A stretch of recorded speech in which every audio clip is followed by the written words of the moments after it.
الحمد لله نحمده ونستعينه ونستغفره ونؤمن به ونتوكل عليه ونعوذ بالله من شرور أنفسنا ومن سيئات أعمالنا من يهده الله فلا مضل له ومن يضلله فلا هادي له ونشهد أن لا إله إلا الله وحده لا شريك له ونشهد أن سيدنا ومولانا محمدا عبده ورسوله قال الله تبارك وتعالى في كلامه المجيد والفرقان الحميد أعوذ بالله من الشيطان الرجيم بسم الله الرحمن الرحيم يا أيتها النفس المطمئنة ارجعي إلى ربك راضية مرضية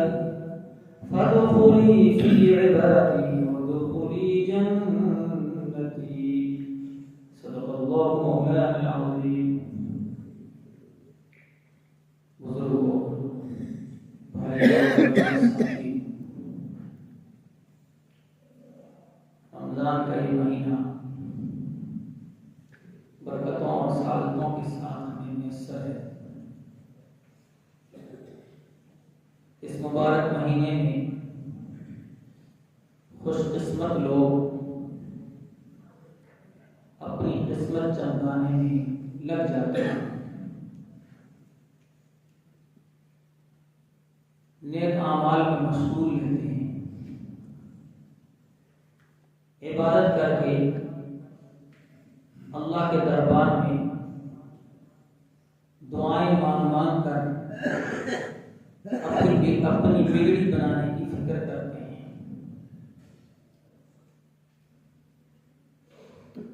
غفلت گزار لوگ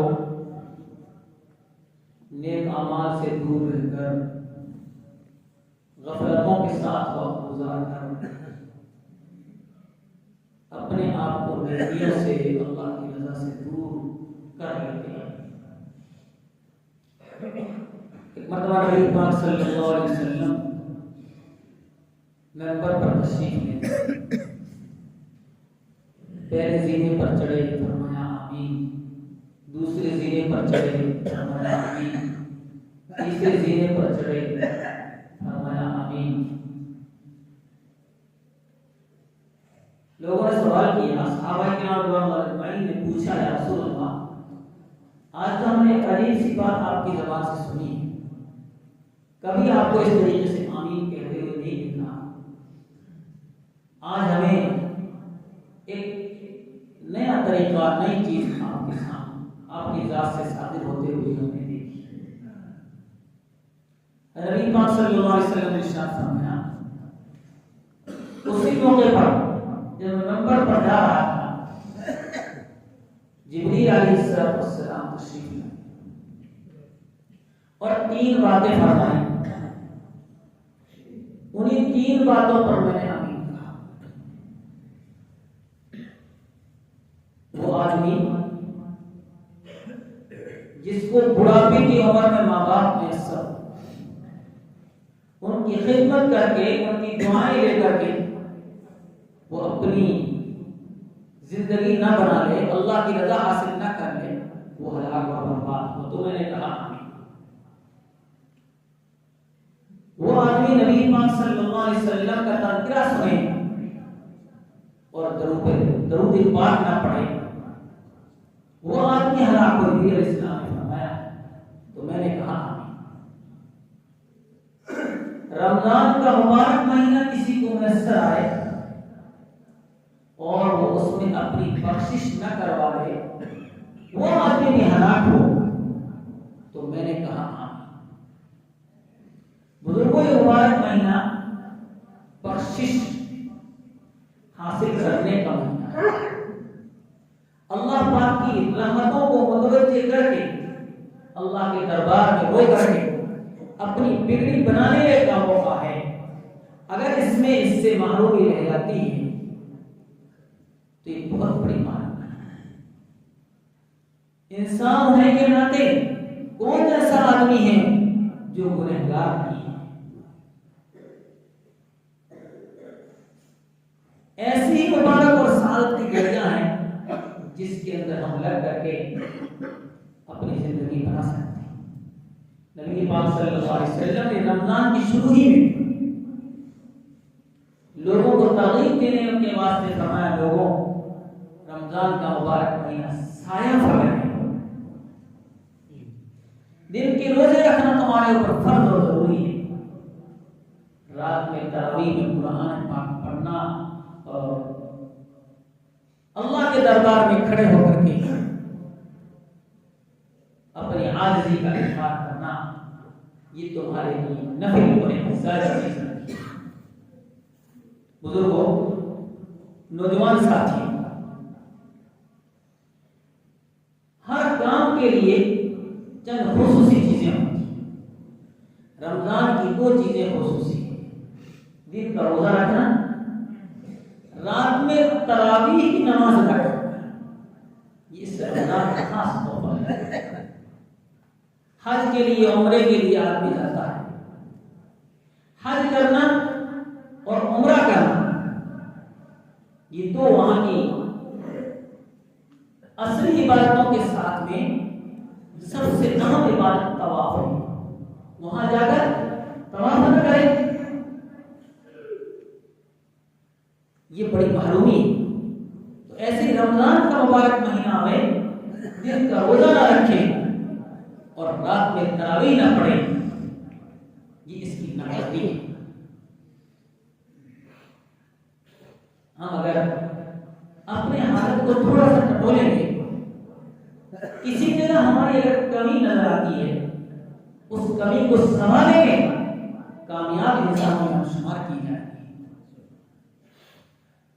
اگر کسی نماز میں ہماری مسجد پوری بھر جاتی ہے اور خاص نماز جو رمضان ہی کے لیے ہے، اس کے اندر ہماری مسجد خالی سے خالی رہ جاتی ہے، یہ ہمارے دل کو، ہمارے شوق کو، ہمارے جذبے کو، ہمارے ایمان کو ٹٹولنے کی بات ہے۔ ہم اگر دیکھیں گے تو ایسے بوڑھے بزرگ، میں نوجوان ساتھیوں کو متوجہ کرتا ہوں، ایسے بوڑھے بزرگ جن کے ہاتھ پیر تھرا ہیں، کانپ رہے ہیں، کمزور ہیں، لکڑیوں کے سہارے پہ آ کر کے اللہ کی عبادت میں مشغول ہوتے ہیں، وہ تو اللہ پاک کی عبادت کے اندر مشغول تراویح پڑھتے ہیں، اور جن لوگوں کو اللہ پاک نے بہترین عمر دے رکھی ہے، قوت کے ساتھ میں ان کو زندگی دے رکھی ہے، آثار ان کے مضبوط ہیں، وہ اگر مسجدوں سے دور، عبادت سے دور ہوں گے، میرے بھائیوں، یہ ہمیں اپنے آپ کو ایک دم ٹھہر کر کے سوچ وچار کرنے کی چیز ہے۔ یہ جو تراویح ہے، اس تراویح کی ابتدا کیا ہے، اس کی شروعات کیا ہے؟ نبی پاک صلی اللہ علیہ وسلم نے ایک مرتبہ مسجد میں نماز ادا کی، صحابہ نے دیکھا کہ آپ صلی اللہ علیہ وسلم نماز ادا کر رہے ہیں، شوق کے ساتھ میں آپ کے ساتھ جمع ہوں، کسی کو پتہ ہی نہیں، چند لوگ مسجد کے اندر تھے، دیکھا کہ آپ تراویح کی نماز ادا کر رہے ہیں، لوگ آپ کے ساتھ جمع ہو۔ دوسرے دن لوگوں کو ایسا پتہ چلا ہو گئے کہ آپ صلی اللہ علیہ وسلم رات میں ایسی لمبی نماز تھا جس میں قرآن شریف پڑھا، ہم لوگ سب شریف ہوئے۔ تو دوسرے دن تو مسجد بھر گئے، تیسرے دن اور لوگوں کو پتہ چلا، وہ لوگ بھی جو قدر جو مسجد کی طرف آئے اور نماز کے اندر، تراویح کے اندر ایسے مشغول ہوئے کہ مسجد کھچا کھچ بھر گئی۔ نبی پاک صلی اللہ علیہ وسلم نے صحابہ کرام اجمعین کی شوق کو دیکھ کر کے کہ کوئی اعلان نہیں، کوئی پتہ نہیں، کوئی چیز نہیں، جو خبر پہنچی کہ دوڑ آ کر کے اس کے اندر آپ صلی اللہ علیہ وسلم نے کہا کہ صحابہ آپ کا ایسا شوق ہے اس تراویح کی نماز کی خاطر کہ اگر یہی مستقل آپ کا اسی نوعیت کے ساتھ توجہ رہی تو مجھے اندیشہ ہے کہیں فرض نہ کرنا۔ آپ صلی اللہ علیہ وسلم کی ایک طرف شفقت اس سے نظر آتی، لیکن دوسری طرف صحابہ کا جو شوق تھا وہ شوق ہمیں بھی متوجہ کرتا ہے کہ ایک اس نماز کے لیے جو اس رمضان کے مہینے کے اندر ایک خاص عبادت ہے جو دوسرے کسی موقع کے اندر نہیں ہے، ہمیں اس کی طرف کتنا متوجہ ہونا چاہیے۔ زمانے کے فتنے ہوتے ہیں، وہ فتنے آدمی کو اپنی طرف کھینچتے ہیں۔ موجودہ زمانے کے اندر موبائل کا فتنہ اس نے ہمارے ہر حال کو چھین کر کے ہماری روح کو کمزور کر دیا، ہمارے ایمان کو کمزور کر دیا، ہماری توجہات کو مسجدوں سے ہٹا دیا ہے، نیک اعمال سے ہٹا دیا ہے، عبادات سے ہٹا دیا ہے، ذکر و اذکار سے دور کر دیا ہے، قرآن پاک کی تلاوت سے دور کر دیا ہے۔ اگر یہی ایک چیز کامیابی کی ہے تو میرے نوجوان ساتھیوں، دنیا ساری جتنے گناہوں کی چیزیں ہیں وہ اسی کے اندر موجود ہیں۔ اگر یہی کامیابی ہے تو یہ تو گناہ سے بھرے پڑے ہیں۔